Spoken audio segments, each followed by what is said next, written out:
ന്യൂസിലേക്ക് സ്വാഗതം. അങ്ങനെ കോൺഗ്രസിന്റെ ഒരു പുനഃസംഘടന നടന്നിരിക്കുന്നു. KPCC ഭാരവാഹി പട്ടികകളിൽ ഒരു പുനഃസംഘടന വന്നതായി ഒരു 3 ദിവസം മുമ്പ് നിങ്ങളെല്ലാം വാർത്ത വായിച്ചിട്ടുണ്ടാകും. ഒട്ടലും ചീറ്റലും ഒക്കെ അതിനെ തുടർന്ന് ഇതാ അരങ്ങിൽ അങ്ങ് ഉണർന്നു കഴിഞ്ഞിരിക്കുകയാണ്. ചെറിയ ആളുകളൊന്നുമല്ല ഇപ്പൊ ഗോദയിൽ ഇറങ്ങിയിരിക്കുന്നത്, വലിയ ആളുകൾ തന്നെ പതിവ് പോലെ. ഈ കോൺഗ്രസ്സിൽ ഒരു പുനഃസംഘടന വേണമെങ്കിൽ ഏറ്റവും കുറഞ്ഞത് 5 വർഷം വേണം. ഈ കഴിഞ്ഞ 5 വർഷമായി, അതായത് LDF ഗവൺമെന്റിന്റെ 2ാം ഘട്ടം ആരംഭിച്ച് കുറച്ച് കഴിഞ്ഞപ്പോൾ മുതൽ നമ്മൾ ഈ മീഡിയാസിലൊക്കെ കാണുന്ന ഒരു വാർത്തയാണ് കോൺഗ്രസിന്റെ പുനഃസംഘടന. കേരളത്തിൽ ചർച്ച, ഡൽഹിയിൽ ചർച്ച, A ഗ്രൂപ്പുമായി ചർച്ച, I ഗ്രൂപ്പുമായി ചർച്ച, ചർച്ചയോട് ചർച്ചയാണ്. നേതാക്കൾ ഒരുമിച്ചിരുന്ന് ചർച്ച ചെയ്യാൻ ഡൽഹിയിൽ നിന്ന് പറയും, ഇവിടെ ചർച്ച ചെയ്യും, ഒരു ലിസ്റ്റുമായി അവിടെ പോവും, അവിടെ വെട്ടുവരും, വീണ്ടും തിരിച്ചു കൊണ്ടുവരും, വെട്ടും തിരുത്തും, വെട്ടും തിരുത്തും. ഇത് കോൺഗ്രസിന്റെ ഒരു സ്ഥിരം സംഘടനാപരമായ ഒരു പുനഃസംഘടനാപരമായ ഒരു സ്ഥിരം പരിപാടിയാണ്. ഇന്നും ഇതാ ഒരു നമ്മൾക്ക് മനസ്സിലാക്കുന്നത് പോലെ പുനഃസംഘടനയെ തുടർന്ന് വന്നിട്ടുള്ള ഈ പൊട്ടലും ചീറ്റലും ഒക്കെ നോക്കുക. രംഗത്തിറങ്ങിയിരിക്കുന്നത് നേതാക്കളിൽ ചിലരും 2 ഗ്രൂപ്പുകളുമാണ്. എയും ഇറങ്ങി, ഐയും ഇറങ്ങി. ഇവരെല്ലാം ഇപ്പോൾ ഒരുമിച്ചിരിക്കുകയാണ്. കൂട്ടത്തിൽ ഇപ്പോൾ ഏറ്റവും ഒടുവിലത്തെ വാർത്ത പ്രകാരം ശശി തരൂരും കൂടി ഇവരോടൊപ്പം ചേർന്നിരിക്കുന്നു എന്നുള്ളതാണ്. ഇതൊക്കെ എന്തിനു വേണ്ടിയാണ് എന്ന് ചോദിച്ചാൽ, കോൺഗ്രസിനെ നന്നാക്കാനാണോ അതോ കോൺഗ്രസിനെ നശിപ്പിക്കാനാണോ എന്ന് മാത്രം ചിന്തിച്ചാൽ മതി. തെരഞ്ഞെടുപ്പ് വരാൻ, നിയമസഭാ തെരഞ്ഞെടുപ്പ് വരാൻ ഇനി ഒരു 6-7 മാസമേ ഉള്ളൂ.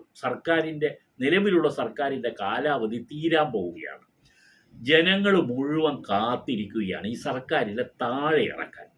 അങ്ങനെ സർക്കാരിനെ താഴെ ഇറക്കി ഒരു UDF സർക്കാർ കോൺഗ്രസിൻ്റെ നേതൃത്വത്തിൽ അധികാരത്തിൽ വരാനുള്ള എല്ലാ പശ്ചാത്തലവും ഒരുങ്ങിക്കഴിഞ്ഞു. പക്ഷെ ഒരുങ്ങാത്ത ഒരു വിഭാഗമുണ്ട്, അത് കോൺഗ്രസ്സുകാരാണ്.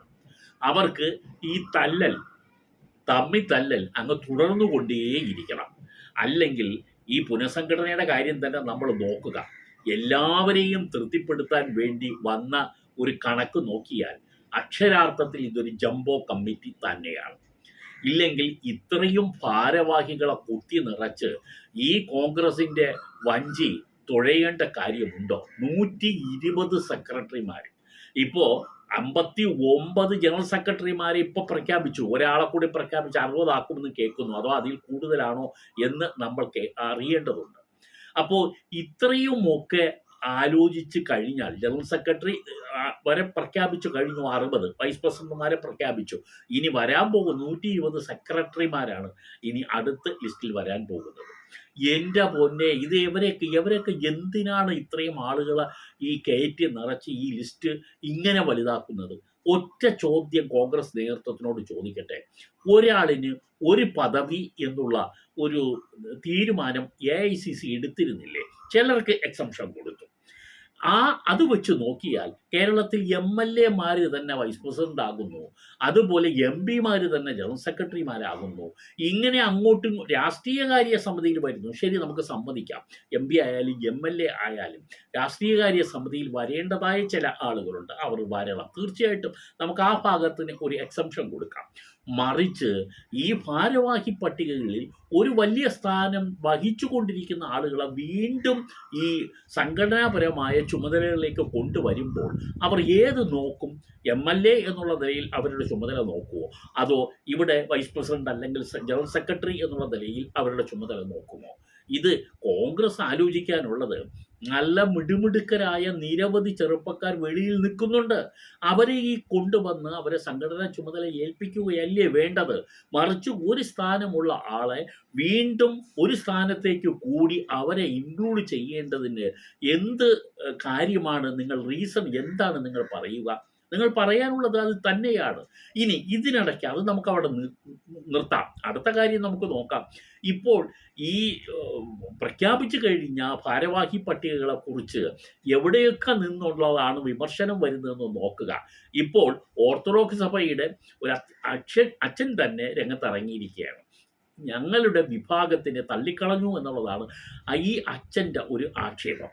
അത് എനിക്ക് തോന്നുന്നു ചാണ്ടി ഉമ്മൻ്റെ കാര്യവും അബിൻ വർക്കിയുടെ കാര്യവുമൊക്കെ ഈ പറഞ്ഞുകൊണ്ടാണ് ഈ അച്ഛൻ്റെ ഈ പ്രതികരണം. പൊന്നച്ച KPCCയുടെ അധ്യക്ഷൻ ഒരു ക്രിസ്ത്യാനിയാണ്. അച്ഛനും അറിയാവുന്നതല്ലേ? അങ്ങനെ വരുമ്പോൾ ഇനി പിന്നീടുള്ളത് KSU യൂത്ത് കോൺഗ്രസുമാണ്. അതിൽ ഇപ്പോൾ പുനഃസംഘടന വന്നതിൻ്റെ കൂട്ടത്തിൽ യൂത്ത് കോൺഗ്രസിൻ്റെ പുനഃസംഘടനയിൽ അവിടെയും വെക്കണം ഒരു ക്രിസ്ത്യാനിയെ എന്നാണോ അച്ഛൻ പറയുന്നത്? അപ്പം KSUയിലും അങ്ങനെ വേണമെന്നും കൂടി അച്ഛനങ്ങ് പറഞ്ഞു വെച്ചാൽ മതി. എല്ലാം കൂടി ചേർത്ത് ഈ അച്ഛന്മാർക്കും അച്ഛന്മാരുടെ സമുദായത്തിനും കോൺഗ്രസിൻ്റെ എല്ലാം കൂടി അങ്ങ് സംവരണം ചെയ്ത് തരണമെന്ന്. എന്ത് കഷ്ടമാണ് അച്ഛാ നിങ്ങളെപ്പോലുള്ളവരൊക്കെ ഇങ്ങനെ പറയാൻ തുടങ്ങുന്നത്. അതിന് കൂടെ നിന്ന് കൈയടിക്കാൻ ചില കോൺഗ്രസ് നേതാക്കൾ. ഈ ചാണ്ടി ഉമ്മനെ കുറിച്ച് എനിക്ക് ശരിക്കും നല്ല മിടുമിടുക്കനാണ്, നല്ല പ്രവർത്തകരാണ്, ശരിക്കും ഉമ്മൻചാണ്ടിയുടെ പാരമ്പര്യം സൂക്ഷിക്കുന്ന ആളാണ്, നല്ല കാര്യം. പക്ഷേ ഇങ്ങനെയൊക്കെ ചാണ്ടി ഉമ്മൻ ഞാൻ ഉമ്മൻചാണ്ടിയോളം വളർന്നു എന്ന നിലയിലുള്ള ചില നീക്കങ്ങൾ പ്രവർത്തികൾ ചെയ്യുന്നത് ഒട്ടും ഉചിതമല്ല എന്ന് മനസ്സിലാക്കണം എന്നാണ് ഞങ്ങളെപ്പോലുള്ള കോൺഗ്രസിനെ സ്നേഹിക്കുന്ന ആളുകളൊക്കെ പറയുന്നത്. നിങ്ങൾ അത് ചെയ്യണം. ഇപ്പം നോക്കൂ, ഇതിനിടയ്ക്ക് ഈ സംവരണ മാനദണ്ഡം ഏതെങ്കിലും സമുദായത്തിൽ ഇങ്ങനെ ഒരു സംവരണ മാനദണ്ഡവും ആയിട്ട് ഒരു അവരുടെ പാർട്ടിയുടെ സംഘടനാ സംവിധാനത്തിൽ കൊണ്ടുവരുമോ? ഇപ്പം നോക്കൂ, ഇതിന് പറയുന്നത് എന്ന് പറഞ്ഞു കഴിഞ്ഞാൽ 14% OBC സംവരണം കൊടുത്തിരിക്കുന്നു എന്നുള്ളതാണ്. വനിതകൾക്ക് 13% കൊടുത്തിരിക്കുന്നു എന്നുള്ളതാണ്. SC വിഭാഗത്തിന് 10% കൊടുത്തിരിക്കുന്നു എന്നുള്ളതാണ്. 76% കണക്ക് പുനഃസംഘടനയിൽ വന്ന 76% കണക്ക് വരുമ്പോഴാണ് ഈ വീതം വെപ്പ് ഇങ്ങനെ വന്നിരിക്കുന്നു എന്നുള്ളതാണ്. അപ്പോൾ ഇതെല്ലാം കൂടെ വെച്ച് നോക്കുമ്പോൾ ഈ പുനഃസംഘടന നടത്താൻ പിന്നെ തുനിഞ്ഞിറങ്ങിയ ആളുകൾ എത്രത്തോളം വിയർക്കുമെന്ന് നമുക്ക് നോക്കുക.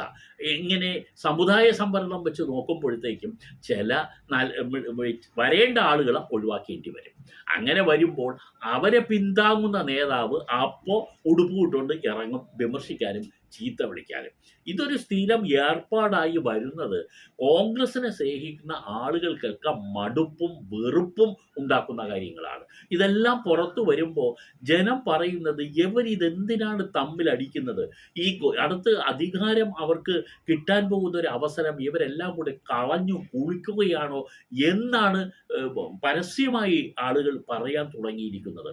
പക്ഷെ നിങ്ങൾ അറിയേണ്ട ഒരു കാര്യം, ഇങ്ങനെ ജനം നിങ്ങൾക്കെതിരായി തിരിയുമ്പോൾ അതിൻ്റെ ഗുണം കിട്ടുന്നത് BJPക്കാണ്, CPMനും അല്ല, BJPക്കാണ് അതിൻ്റെ ഗുണം കിട്ടുന്നത്. കാരണം കോൺഗ്രസിൽ ഇതാണ് സ്ഥിതി എങ്കിൽ ജനത്തിന് അടുത്ത ഓപ്ഷൻ എന്ന് പറയുന്നത് BJP ആണെന്ന് അവർ കരുതിയാൽ അവരെ നമുക്ക് ചീത്ത വിളിക്കാൻ കഴിയുമോ? കാരണം നിങ്ങൾ ചെയ്യുന്ന ഈ കോപ്രായങ്ങളെല്ലാം കൂടി ജനങ്ങളെല്ലാം കൂടി അങ്ങ് മൊത്തത്തിൽ വിഴുങ്ങണം എന്നാണോ കോൺഗ്രസ് കരുതുന്നത്? ശരിക്കും പറഞ്ഞാൽ വളരെയധികം കാര്യങ്ങളെല്ലാം നോക്കി കണ്ടുമായിരിക്കാം ഇപ്പോൾ ഏറ്റവും ഒടുവിൽ വന്ന ലിസ്റ്റ് വന്നിരിക്കുന്നത്. ഈ ലിസ്റ്റിൽ ഇനിയും എല്ലാവരെയും തൃപ്തിപ്പെടുത്തിക്കൊണ്ട് ഒരു ലിസ്റ്റിൽ ഈ ഏതെങ്കിലും പാർട്ടിക്ക് കൊണ്ടുവരാൻ കഴിയുമോ? അങ്ങനെയാണെങ്കിൽ ഇപ്പോൾ പറയുന്ന ഈ ലിസ്റ്റിൻ്റെ എണ്ണം, ഈ സംഘടനയിലെ ഓരോ ഭാരവാഹികളുടെ എണ്ണം ഇനിയും 100 മടങ്ങ് വർദ്ധിപ്പിക്കേണ്ടി വരും. എന്നാലും വരും ചില പഴികൾ. ഇപ്പോൾ ഒരു മുൻ സ്റ്റേറ്റ് സെക്രട്ടറിന് കഴിഞ്ഞ ദിവസം കൊടുത്തിട്ടുള്ള ഒരു സ്റ്റേറ്റ്മെൻറ്റ് നോക്കുക. വളരെ മോശപ്പെട്ട ഒരു സ്റ്റേറ്റ്മെൻറ്റാണ് അദ്ദേഹം പുറത്ത് കൊടുത്തിരിക്കുന്നത്. അതിൽ വൻ വിമർശനമാണ്. മുൻ സ്റ്റേറ്റ് സെക്രട്ടറിയാണ്, യൂത്ത് കോൺഗ്രസിൻ്റെയാണ് ആ സ്റ്റേറ്റ് സെക്രട്ടറി. അദ്ദേഹം തന്നെ പരസ്യമായ ഒരു സ്റ്റേറ്റ്മെൻറ്റ് കൊടുക്കുന്നു എന്ന് പറഞ്ഞാൽ അതിൽ നിന്നും ഉണ്ടാകുന്ന ഒരു ഭവിഷ്യത്ത് നോക്കുക. അദ്ദേഹം കൊടുത്തതുകൊണ്ട് ഇപ്പോൾ കോൺഗ്രസ് പൊളിയാനൊന്നും പോകുന്നില്ല. പക്ഷേ നിങ്ങൾ ഈ പറയുന്ന വിമർശനം ഒരു ഇന്റേണൽ ക്രിറ്റിസിസം ആകണം. പാർട്ടിക്കുള്ളിൽ നിങ്ങൾക്ക് വിമർശിക്കാം. പരസ്യമായി നിങ്ങളെല്ലാം കൂടി ഇറങ്ങിയാൽ സമുദായ നേതാക്കൾ ഇറങ്ങുന്നു, അതിനോടൊപ്പം കോൺഗ്രസിൻ്റെ ഒരു വിഭാഗം നേതാക്കൾ ഇറങ്ങുന്നു, എല്ലാവരും കൂടി ഈ ശരിക്കും മുണ്ടും മടക്കി കുത്തിക്കൊണ്ട് കോൺഗ്രസ് തന്നെ ആക്രമിക്കാൻ തുടങ്ങുകയാണ്. നിങ്ങളുടെ പാർട്ടിയെ ആണ് നിങ്ങൾ ആക്രമിക്കുന്നതെന്ന് ആദ്യം മനസ്സിലാക്കുക. അതിൻ്റെ ദുരിതം, അതിൻ്റെ ദുരന്തം നിങ്ങൾക്ക് തന്നെയാണ്. വരുന്ന തെരഞ്ഞെടുപ്പിൽ അതിന് നിങ്ങൾ വലിയ വില കൊടുക്കേണ്ടി വരും. എങ്ങനെയെങ്കിലും തുടർ ഭരണം സാധ്യമാക്കുന്നതിന് വേണ്ടി CPM കച്ചകെട്ടി ഇറങ്ങിയിരിക്കുകയാണ്. നിങ്ങളുടെ പല നേതാക്കളെയും അവർ ഇപ്പോൾ തല്ലി ആശുപത്രി കടത്തിയിരിക്കുന്നു. ചിലരെ വെളിയിലിറങ്ങാൻ പറ്റാത്ത സാഹചര്യം അവർ ഉണ്ടാക്കി വെച്ചിരിക്കുന്നു. അത് കൂടാതെ വികസനം എന്നുള്ള കാര്യം മുൻനിർത്തിക്കൊണ്ട് അവർ ചില പ്രവൃത്തികൾ ചെയ്യാൻ ആരംഭിച്ചിരിക്കുന്നു.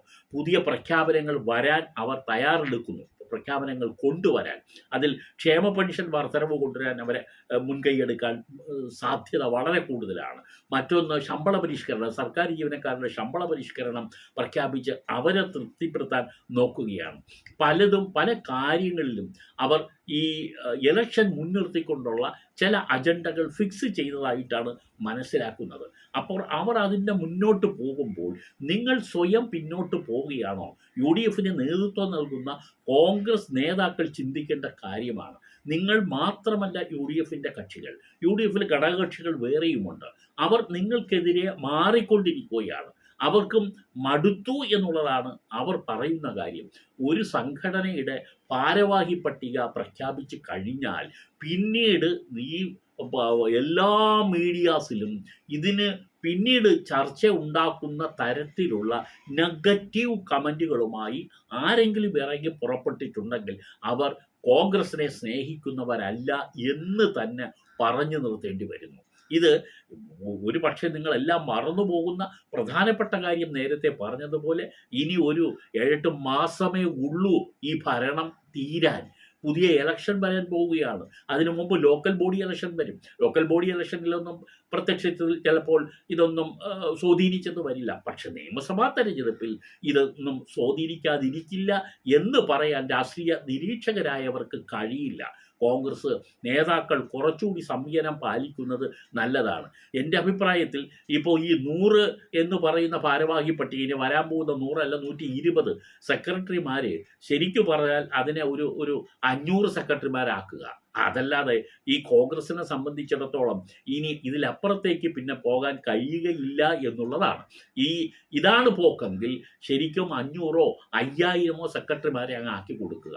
ഇവരൊക്കെ തന്നെ പദവി എന്നുള്ളതിൻ്റെ അപ്പുറത്തേക്ക് ഫീൽഡിലൊക്കെ ഉണ്ടാകുമോ? ഫീൽഡിൽ ഉണ്ട് എന്ന് ഉള്ള പല ആളുകളും ഈ സംസ്ഥാന ഭാരവാഹി പട്ടികകളൊന്നും വരില്ല. കാരണം അവരെന്നും വിറകുവെട്ടികളും വെള്ളം കോരികളുമാണ്. അവരെ ഒതുക്കി അവരെ പോസ്റ്റർ ഒട്ടിക്കാനും ഈ മറ്റു കാര്യങ്ങൾക്കും വേണ്ടി അവരെ അയക്കും. മറിച്ച് അവർക്ക് സ്ഥാനവും ഇല്ല, അവർക്ക് മറ്റു തരത്തിലുള്ള പരിഗണനയും ഇല്ല. നിങ്ങൾ കുറച്ച് പേര് ഇതെല്ലാം കൂടെ ചേർന്ന് എടുക്കുന്നു എന്നുള്ളതാണ് പൊതുവെ കോൺഗ്രസ് പ്രവർത്തകരുടെ വികാരം. യോഗ്യതയുള്ളവൻ വരുന്നില്ല, യോഗ്യത ഉള്ള പല ആളുകളെയും തഴയപ്പെടുന്നു. എല്ലാം കൂടി ചില ആളുകൾ ഇങ്ങനെ മൊത്തക്കച്ചവടം നടത്തുന്നത് പോലെ വയ്ക്കുന്നു. അതിനിടയ്ക്ക് ചില സമുദായത്തിൻ്റെ പേരിൽ ചില നേതാക്കൾ അരങ്ങിലേക്ക് ഇറങ്ങി താളം തുള്ളുകയും ചെയ്യുകയാണ്. എന്തെങ്കിലും കിട്ടിയില്ലെങ്കിൽ ഉടൻ സമുദായത്തിനെ ബാക്കിൽ കൊണ്ടുവരും. സമുദായം ഏറ്റെടുക്കും. അത് അച്ഛൻ അവിടെ നിന്ന് പറയും, മറ്റൊരച്ഛൻ ഇവിടെ നിന്ന് പറയും. ഇതെല്ലാം കൂടി കോൺഗ്രസിനെ ഒരു ചെണ്ട അടിക്കുന്നത് പോലുള്ള ചില പ്രവർത്തികളാണ് കോൺഗ്രസ് നേതാക്കളാൽ തന്നെ വന്നുകൊണ്ടിരിക്കുന്നത്.